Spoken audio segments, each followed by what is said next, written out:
Today on Locked On Red Wings, Detroit gets demolished by the Stars, and goaltending continues to struggle.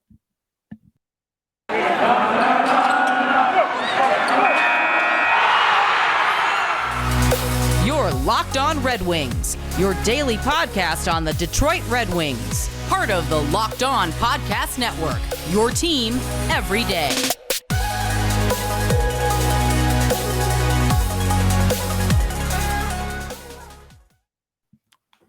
Welcome to the Locked On Red Wings podcast. We are your hosts, Brian Fisher and Scotty Bentley. I am a podcast producer for the Daily J, a WWJ News Radio podcast. So Scotty's the host over at Locked On Tigers, as well as a freelance journalist for the Detroit News. And today's episode is brought to you by FanDuel Sportsbook, the official sportsbook of Locked On. Make every moment more. Visit FanDuel.com/Locked On today to get started. And Scotty, we skipped Monday's episode in part because we recorded it obviously the night before, so it was Easter. But we thought, and we talked about maybe having a Monday episode anyways, because there was a game on Saturday. And then the Red Wings got pumped by the Pittsburgh Penguins. And so we were like, you know what? We're good taking the night off. We're good.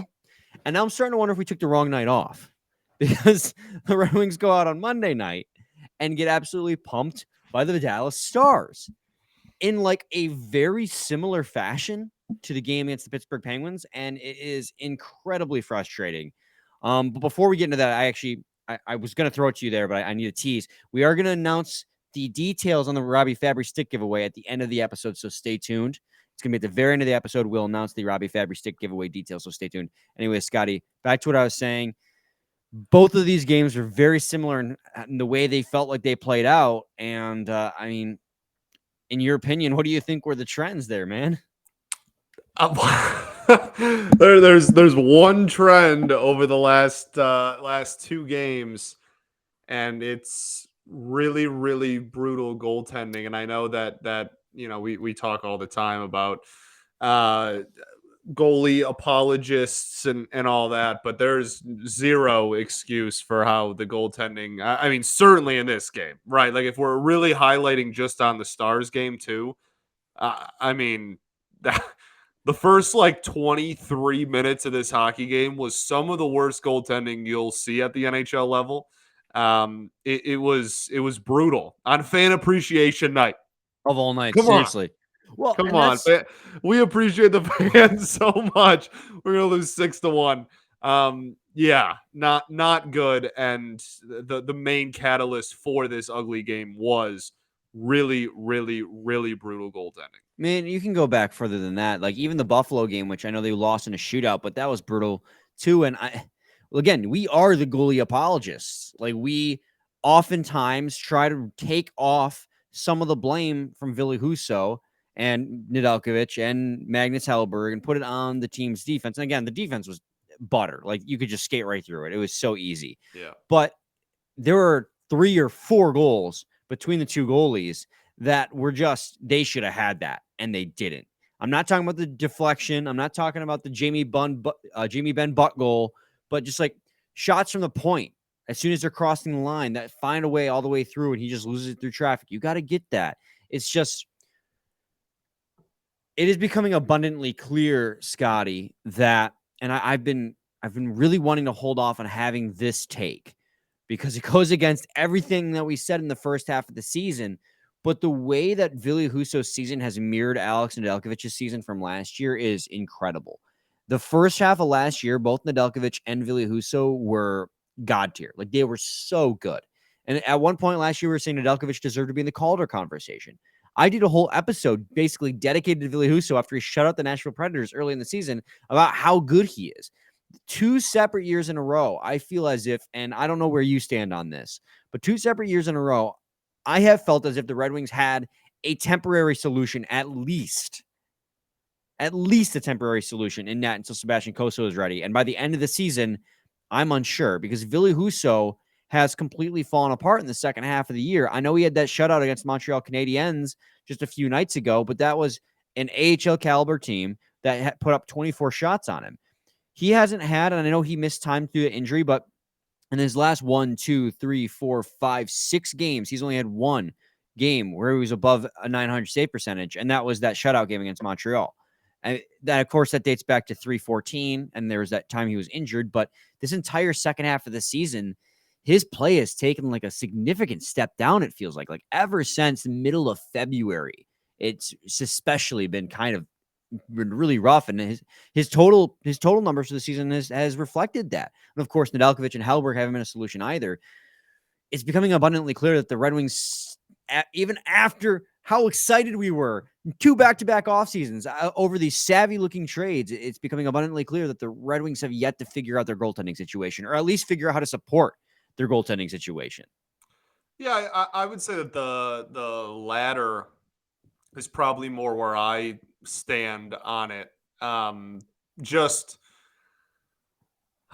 I don't know. Like I'm not certainly not currently gonna come on here and say that Husso is the permanent long term like guaranteed 1A, I guess, solution in net, or at least that's not promised. But I still do believe that he has the ability to be even a 1A to a 1B or half of a really good goalie tandem on an competitive NHL hockey team. Like I'm not of the belief that the last. I mean, admittedly, it's been March and April for sure, where his numbers have taken a huge step back, and so I would say that again, like I guess to play and lean into the apologist thing a little bit more, like it's a tough job going out there every night with the defense that's in front of them, but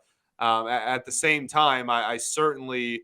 Like you said, early on and like before American Thanksgiving, we were talking about him being the like this is his net, and like it still is because there's no better option. But We like were bragging this about is his net, and like like looking forward, looking like a year or two down the road, that we can assume that Husso is gonna be the goalie in net, and then whatever happens with Kosa, like that will kind of overlap, and we can have a changing of the guard. Like I remember having that conversation on here about that, and I guess that has certainly been thrown more into question in the last couple of months. But I don't know. It's tough because when you already don't have a great defense, and then you trade away like defensemen, and you trade away forward depth, so then like your forwards are dudes that were in the AHL most of the year. Like the defensive product was already bad and has gotten worse since the trade deadline, which is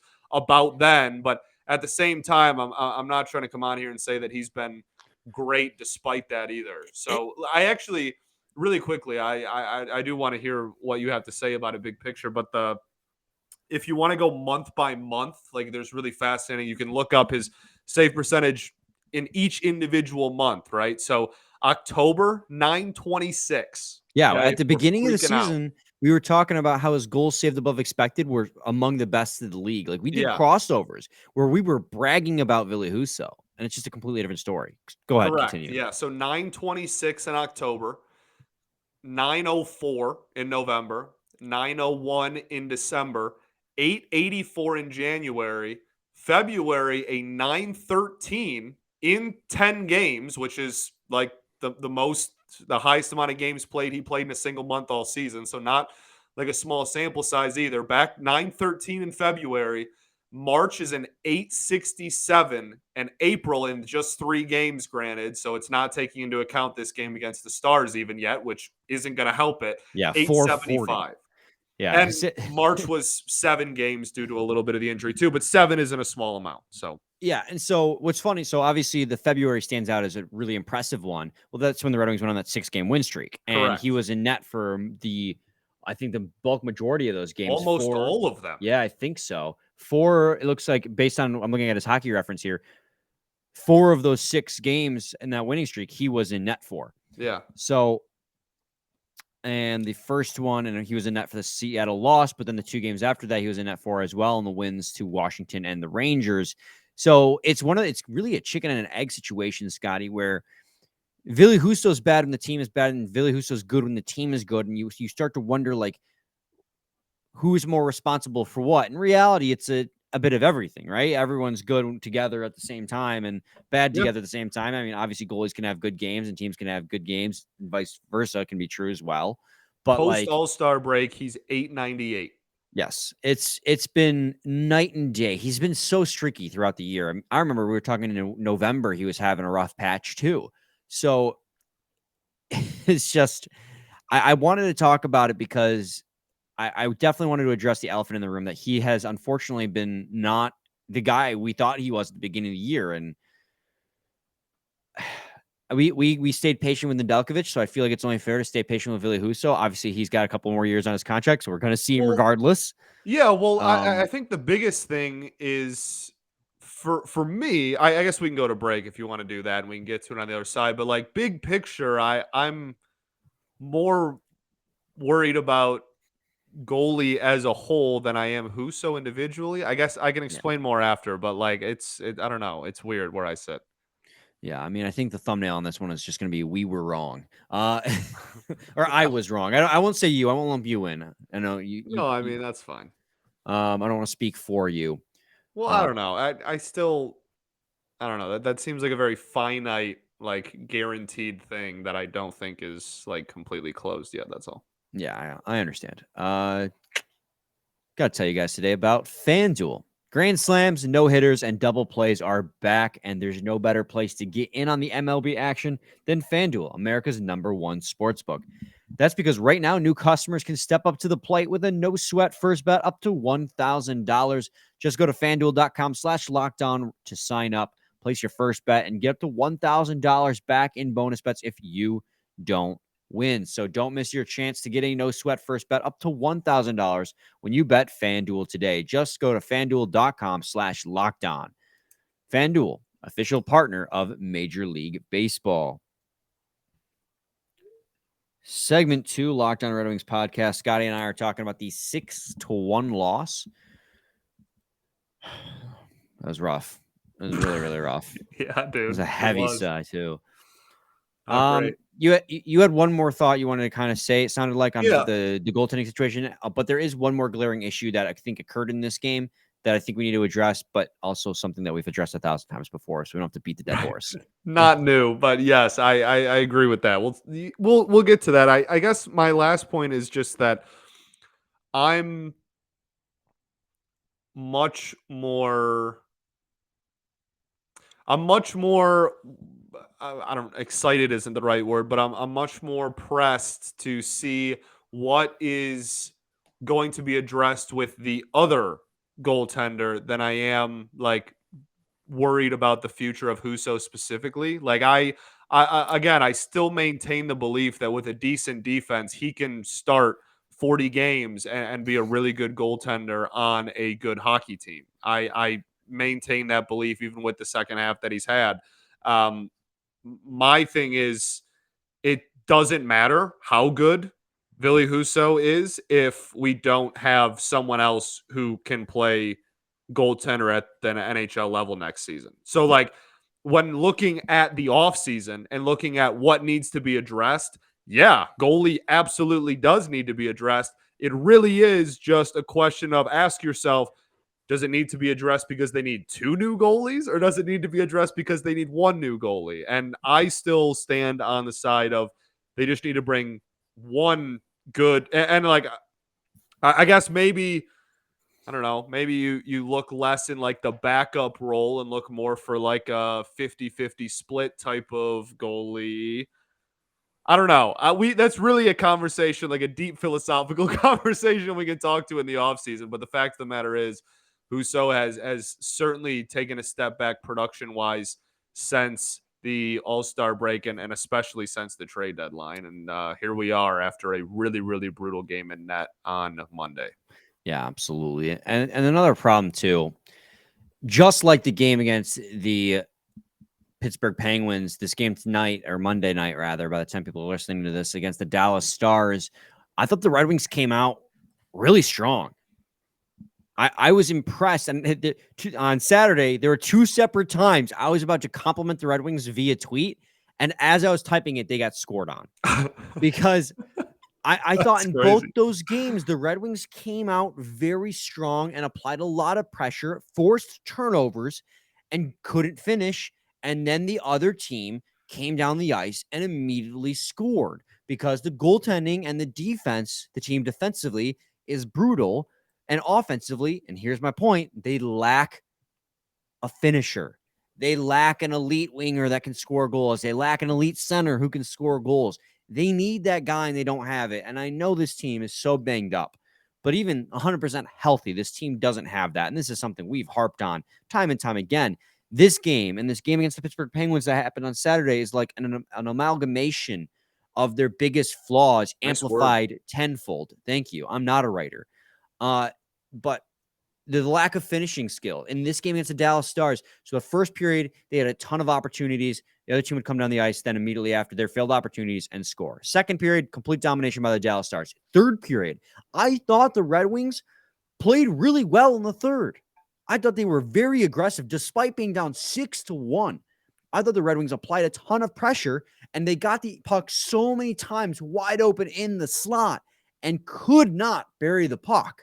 And it just screamed, they desperately need the finisher. They actually had the edge, 60% of the expected goals for percentage in the first period and 68% in the third period in this game. They actually, at 5-on-5, was the better team in expected goals for percentage by 53% by the end of the game, and that's including a 15% in the second period.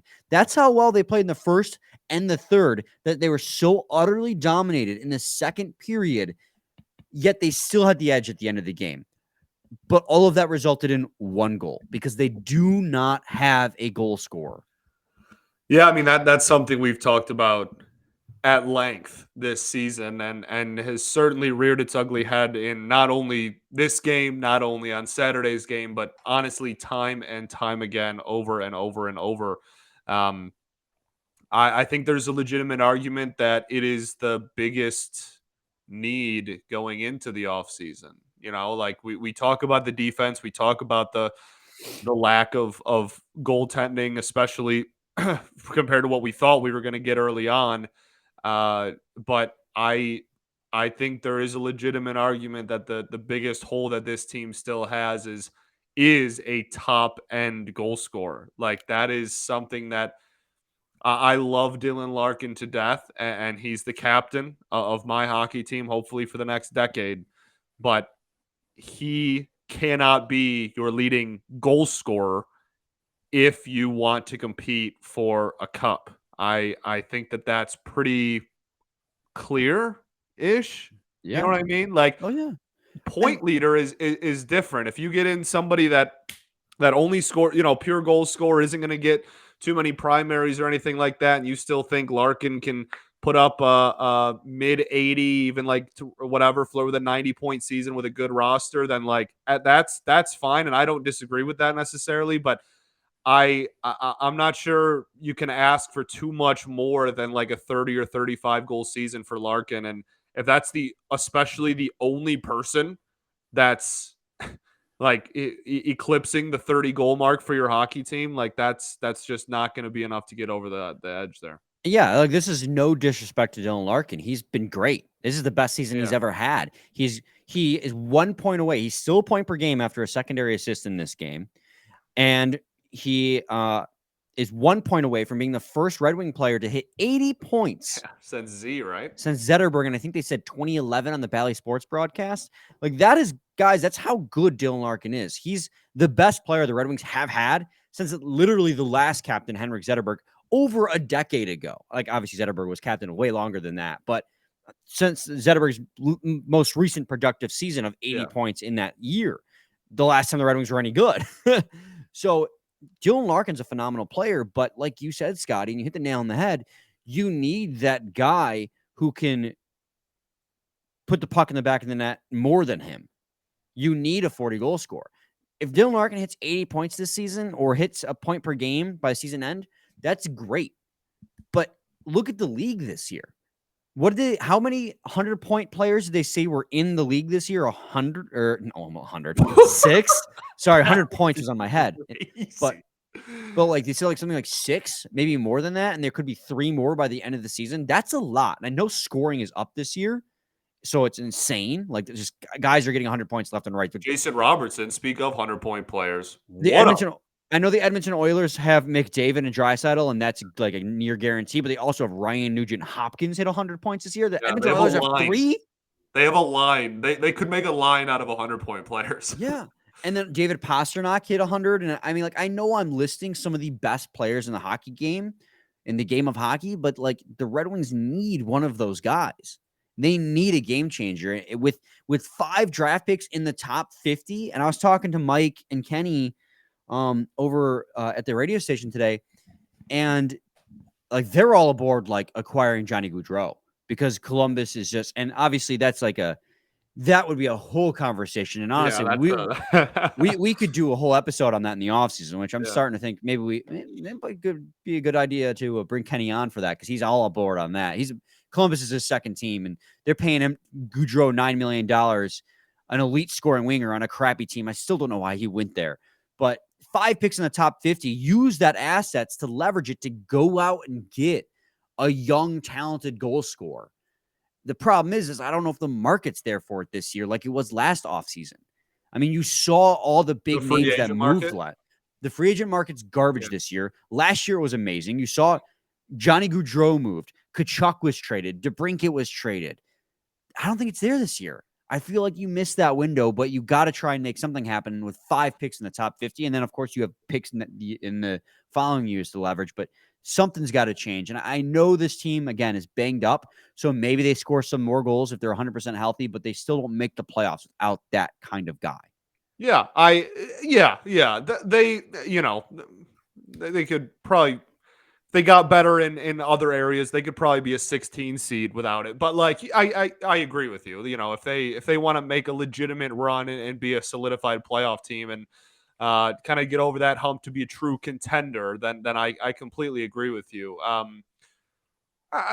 don't know. Like the free agent market isn't there. You're right, but I don't believe that the trade market is ever not an option, especially when you have assets. It's all about asset management. If you have assets, you can make a trade 365 days a year. I completely agree. You got it. I feel like this offseason is imperative. I feel as if this is the offseason. However many times now. But yeah, this is a vital offseason for the Wings. Absolutely. Scotty, let's go to another quick break. When we come back, we'll talk about the one goal that happened very briefly, I suppose. Kind of more or less just be like, hey, Perron scored. Kudos. And then we'll talk about Robby Fabbri because some pretty cool news was announced for him. And we'll preview the game that's happening tonight because you can't end the season without a doubleheader, as their second to last game will be on the second half of a back-to-back in Carolina against the Hurricanes, as that's a gauntlet to end the year. Stay tuned to Locked On Red Wings. Segment 3, Locked On Red Wings podcast. You know what, Scotty? Because it'll meld well with the stick giveaway, we'll save the Robby Fabbri news until the very, very end. In the game against the Dallas Stars. Wow. Can I just say Jason Robertson is unbelievable? Oh, and Rupe Hintz too. They're both disgusting. But like Miro Heiskanen. Roberts, like that, he was a second round pick. Like what a massive victory for that organization, not only in the terms of like player development, but for him, to become an 100-point player at 23 years old out of the second round. Like that's unbelievable. I love watching him play the game of hockey, and hopefully Carter Mazur or Amadeus Lombardi can be that guy for us. Wow, love it. Hey, saying. Lombardi, didn't he just hit 100 points for Flint? Yeah, they lost in Game 7 to Saginaw, I believe, but he had 2 goals in the game. And then Carter Mazur. What a season! Now the Grand Rapids Griffins. This was his 6th game with them, and he's already at point per game with the Griffins. Mazur, 6 points in 6 games, 3 goals, 3 assists. I know he had one really big night, which kind of got him up there, but next year's going to be fun, man. There's a real chance that next year's Wings team is like this. I mean, the best case scenario, I guess I should say, is that it's a perfect just infusion of like this young talent that's ready to burst onto the scene mixed with a really good offseason of acquiring like more outside talent. You know what I mean? Like that's a very happy marriage that hopefully is what this fall looks like in Detroit. David Perront scored. What was this, like 23rd goal, something like that? I don't even know anymore. I'm losing track. I'm also losing a will to care. 24th goal. Wow. So That was just super depressing. Thanks, dude. He's been really hot to end of the season, but unfortunately a lot of it's just like too little too late. Yeah, for sure. But it's still nice. Again, Larkin got the assist on that. So he's at 79 points in 79 games played, 1 point away from 80. We talked about that. They play the Hurricanes tonight, and then they play Tampa Bay to end the season on Thursday. So the Red Wings' end of the season goes Pittsburgh, Dallas, Carolina, and Tampa. 3 of those teams are 100-point teams. Pittsburgh, of course, a playoff contender. Whether or not they actually make it in still remains to be seen, but that's a tough 4-game stretch to end the year. Yes, it is. Very. Carolina Hurricanes, obviously the Red Wings just beat them a couple nights ago. I was at that game 2-1, 3-1, something like that. I can't even remember. Mine's not. I think mine's it was not. 2-1. I have it up. Let me. 3-2? No. 2-1. 3-2. 3-2. Nailed 3-2. it. Yeah. We got this. Oh, yeah, that was a Ned game. Yeah, well, it was also Jake Wallman with like 3 seconds left in regulation. You're right. I was there. You would think I'd remember this more. I have notoriously bad memory. But this is the third time these two teams have played each other. The season series is tied at 1-1. You know what the Carolina Hurricanes are at this point. They're one of the best teams in the league. They play. They just possess the hell out of the puck. They don't score a lot, and a lot of that has to do with a ton of injuries as well. But they don't let you have the opportunity to score a lot either. You see that in both games the Red Wings have played against them. It was a 1-0 loss and a 3-2 victory with 3.2 seconds left. They do not let you have the puck a lot, and they do not let you score a lot, but they also just struggle to score. That is the Carolina Hurricanes. Correct. They eke out wins. I don't know. Like we just did a preview for them like a week ago. Like I don't know. And yes, like they don't give up shots. Like they just straight up do not give up shots. They don't score a lot. They don't have like otherworldly goaltending. They just don't give up shot attempts. And so, yeah, if you can find a way to get shots on net, get pucks deep, get pucks on net. You know how it is, guys. Really good analysis here. But like I don't know what else to say. Like you, again, like we just previewed them like 5 or 6 episodes ago because we just played them recently. So yeah, just gotta get back on the horse named Friday and get some pucks on net, baby. That's a callback. So good news that comes out of losing these hockey games and being on a 3-game losing streak is now that you're officially eliminated it from the playoffs, every loss helps you get a higher draft pick at the very least, and every loss potentially helps you have better odds at Connor Bedard. Now, currently the Red Wings sit with the 10th best odds at Connor Bedard, 3.5%. So don't be putting your money on that. But 10th overall is still better than 11th overall. So your silver lining to getting blown out like this, and let's say worst case scenario happens and you end up on the rest of the season losing on a 5-game losing streak, you could be like looking at potentially 8th overall because Washington's at 79 points. You're at 80, and Washington currently holds the 8th best odds. You're not catching Philadelphia. They have 71 points. Or they're not catching you, I guess, technically. So best case scenario, you have a 6% chance at Bedard and with a probability of sitting at 8th overall. Also, the New York Islanders lost today as well to the Capitals, getting shut out 3-0, I believe it was. And this is good because the Red Wings hold the Islanders' first round pick this year. Top 13 protected, I believe it was.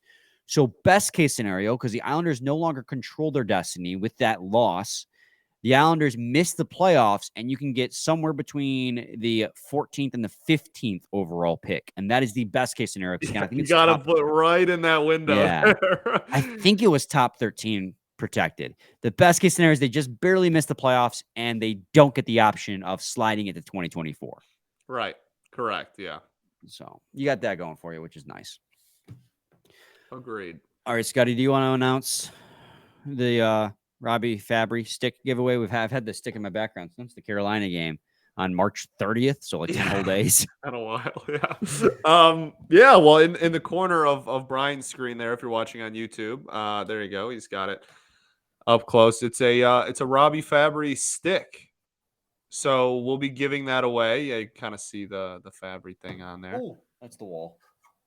Yeah, just poke a hole in your wall with it. That's good. So what we are doing is pretty simple, nothing crazy with like rules to enter. Literally, we're going to tweet out and post on Facebook and Instagram. We'll put on all of our socials. Instagram might be difficult, I guess, but we're just going to put out on the socials and just say, show proof that you are subscribed to the YouTube channel. And it's a screenshot is probably the easiest way. And that's how most people did it last time. But not even like whatever, like a retweet or a repost chain or a follow thing or anything like that. Just simply prove that you are subscribed to the YouTube channel and you'll be entered the win. And then we'll do not this upcoming Friday, but a week from this upcoming Friday. So you'll get almost 2 weeks to enter.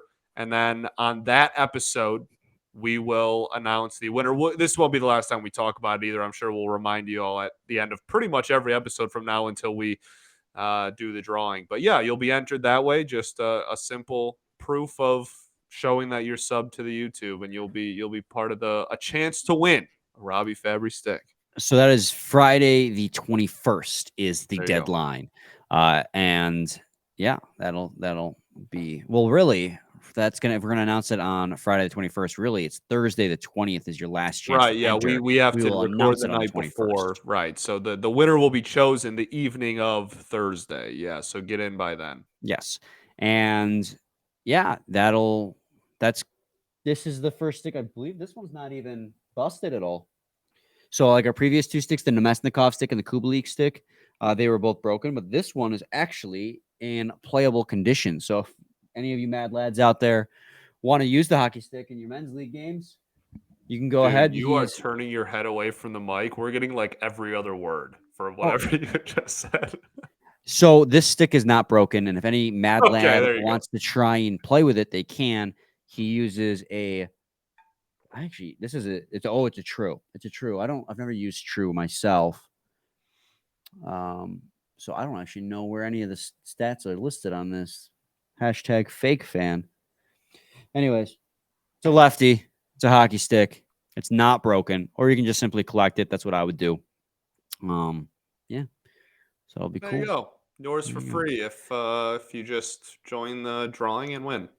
Robby Fabbri also was nominated for the Masterson Trophy Award, Scotty. That was the Robby Fabbri news. Yes. And that's the award that goes over to the hockey player that overcomes adversity. And I think he was a pretty no-brainer nomination for the Detroit Red Wings. Yeah. I mean, especially just looking at the Wings who ended the season on the team. I'm not really sure anybody is in the running more. Pretty, like you said, pretty slam dunk. Yeah, absolutely. And I haven't looked at the list of other nominees, but I got to imagine overcoming your third ACL tear and then returning to the game of hockey is going to put you pretty high on that list for possible winners. So yes, I would imagine that he's going to get a nice long look at winning that. Absolutely. All right, Scotty, any final thoughts? We ball. As always, we'll be back with a new episode tomorrow, recapping the game against the Carolina Hurricanes. Same time, same place. Your team every day. Every day.